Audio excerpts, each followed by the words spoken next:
At first, this sand is demanding. Every pass requires effort.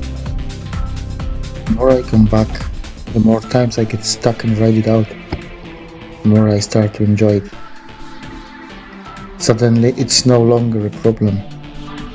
It becomes fun, a rhythm, pure joy.